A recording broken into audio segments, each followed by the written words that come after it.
Oke, masih dengan Profesor Kardus. Alam semesta. Ya, alam semesta merupakan struktur konstruksi ultra megah yang mengisi ruang dan waktu, yang diteorikan lahir 13,8 miliar tahun yang lalu dari interaksi dan ekspansi titik singularitas awal yang kita sebut sebagai Big Bang, di mana inflasi energi ultra panas tersebut kemudian mengembang ke segala penjuru sebelum kemudian mendingin seiring perluasan alam semesta yang akhirnya mengkonversi energi menjadi materi-materi baryon atau materi-materi tampak yang umum kita lihat saat ini. Seperti yang kita tahu, materi baryon adalah materi-materi yang tersusun dari partikel dasar, yakni 3 buah quark dan gluon, penyusun proton dan neutron, yang merupakan penyusun utama inti atom semua unsur materi di alam semesta ini. Iya, meski faktanya materi baryon merupakan materi-materi yang terbentuk dari susunan atom penyusun materi seperti bintang, planet, nebula raksasa, galaksi, dan sebagainya. Namun diketahui, materi itu hanya menyusun 5% struktur alam semesta kita. 95% sisanya merupakan materi dan energi gelap yang hingga kini belum kita ketahui. Namun, apakah Anda pernah bertanya, bagaimana ya partikel dan materi awal di alam semesta ini lahir terbentuk hingga menghasilkan konstruksi megah ruang waktu? Ya, untuk memahaminya, kita tentunya wajib kembali ke masa lalu, ke alam semesta awal. Dari sini, kita bisa melihat garis waktu alam semesta, yang biasa kita sebut sebagai model standar kosmologi. Dari sinilah, kita bisa melihat awal dimulainya waktu, yakni time sama dengan 0, sebelum ekspansi awal terbentuk. Pada titik T sama dengan 0, keadaan ini disebut sebagai singularitas awal, momen ketika seluruh materi, energi dan semua gaya fundamental masih dalam satu kesatuan titik ultra padat, tak terbatas, panas, di mana segala hal di sana ada pada skala Planck, panjang dan temperatur Planck. Keadaan hukum-hukum fisika tak berlaku di ranah ini. Keadaan ini hanya berjalan 10⁻⁻43 detik atau era Planck, sebelum kemudian waktu inflasi awal dimulai, yakni 10⁻⁻36 detik hingga 10⁻⁻33 detik setelahnya. Dalam keadaan ini, singularitas padat mulai tumbuh secara eksponensial, bahkan jauh melebihi kecepatan cahaya. Hal ini dapat terjadi karena tak ada batasan teoritis yang mengatur kecepatan dalam ruang waktu saat ini. Ya, era inflasi awal 10⁻⁻36 hingga 10⁻⁻33 detik setelah Big Bang. Alam semesta baru berukuran gumpalan tangan.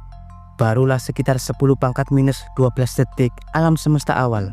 Perilakunya dapat kita hitung. Sedikit demi sedikit, hukum fisika dapat bekerja dan terukur. Pada titik di mana gaya gravitasi dan gaya nuklir kuat kemudian mulai muncul untuk pertama kali. Namun, gaya nuklir lemah dan gaya elektromagnetisme diketahui belum muncul. Pada keadaan ini, suhu mulai menurun menjadi suhu hagedron atau 1,7 kali 10⁻12 Kelvin. Suhu ini umum terbentuk pada proses tumbukan dua partikel baryon di akselerator penumbuk partikel raksasa, seperti halnya LHC, di mana proses penumbukan tersebut kemudian menciptakan keadaan plasma yang kita sebut sebagai quark dan gluon atau plasma quark gluon. Di era ini, plasma quark dan gluon mulai lahir dari kondensasi kuantum, di mana materi awal alam semesta ini sudah bisa kita ukur dalam hukum fisika. Namun diketahui, segala hal materi di sini masih belum memiliki massa. Karena pada keadaan ini, medan Higgs juga belum memiliki massa dan nilai potensialnya tidak 0. Kondensasi medan Higgs belum terbentuk.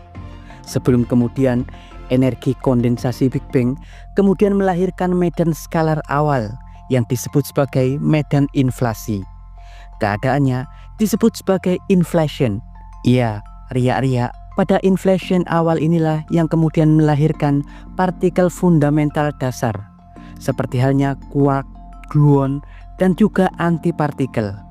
Sebelum kemudian waktu makin mengembang hingga 10⁻11 detik, di mana suhu hadron sedikit turun menjadi 10 pangkat 15 Kelvin atau sekitar 10 kuadriliun Kelvin. Penurunan suhu ini menghasilkan pemutusan simetri elektrolemah, membuat dua gaya, yakni gaya elektromagnetisme dan gaya nuklir lemah kemudian terpisah. Keadaan inilah yang membuat medan Higgs atau medan penyusun massa alam semesta mulai memiliki potensi massa yang tidak nol atau disebut sebagai potensi sombrero, yang artinya partikel-partikel fundamental awal yang mampu berinteraksi dengan medan Higgs, maka mereka akan mendapatkan massanya seperti halnya quark, kecuali gluon yang memang tak dapat berinteraksi dengan medan Higgs. Ya, dari pemutusan simetri elektrolemah inilah massa partikel awal mulai lahir karena potensi medan Higgs mulai muncul. Barulah saat suhu turun hingga 1 triliun Kelvin di 10 pangkat minus 15 detik awal, maka plasma quark berubah menjadi gas hadron. Quark yang memiliki massa kemudian bergabung dengan gluon, dibantu oleh interaksi gaya kuat dengan interaksi meson yang menciptakan proton dan neutron awal, di mana ketika alam semesta mulai mendingin saat proton dan neutron terbentuk, antipartikel-antipartikel yang awalnya juga tercipta kemudian saling menghancurkan dengan pasangan partikelnya, menghasilkan emisi neutrino dan foton awal, yakni partikel-partikel cahaya. Dalam keadaan ini, sebuah kejanggalan terjadi yang disebut sebagai anomali bariogenesis, yakni jika jumlah materi dan antimateri umumnya akan terlahir berpasangan, harusnya penghancuran terjadi secara total atau seimbang, yang artinya mustahil akan ada materi tersisa yang ada di alam semesta ini. Artinya alam semesta harusnya hanya terdiri dari foton-foton dan neutrino, sisa dari penghancuran. Ya, dari sinilah hipotesa bahwa sebenarnya materi tercipta lebih banyak jumlahnya dari antimateri lahir.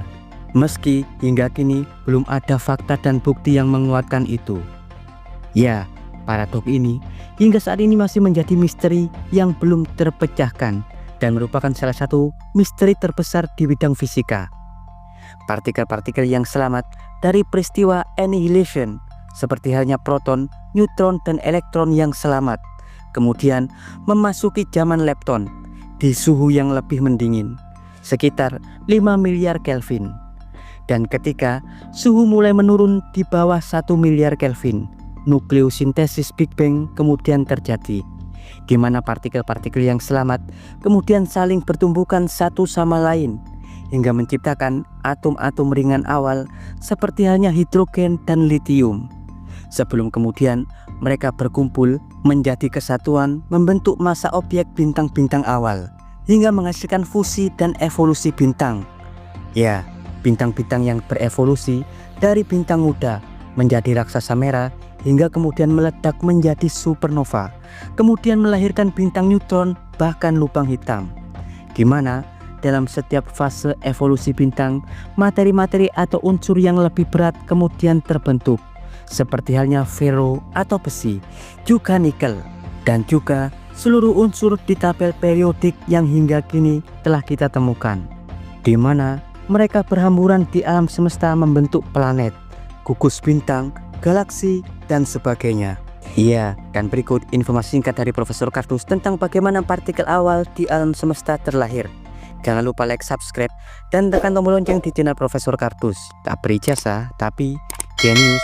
Profesor Cardus dari era Planck mengabarkan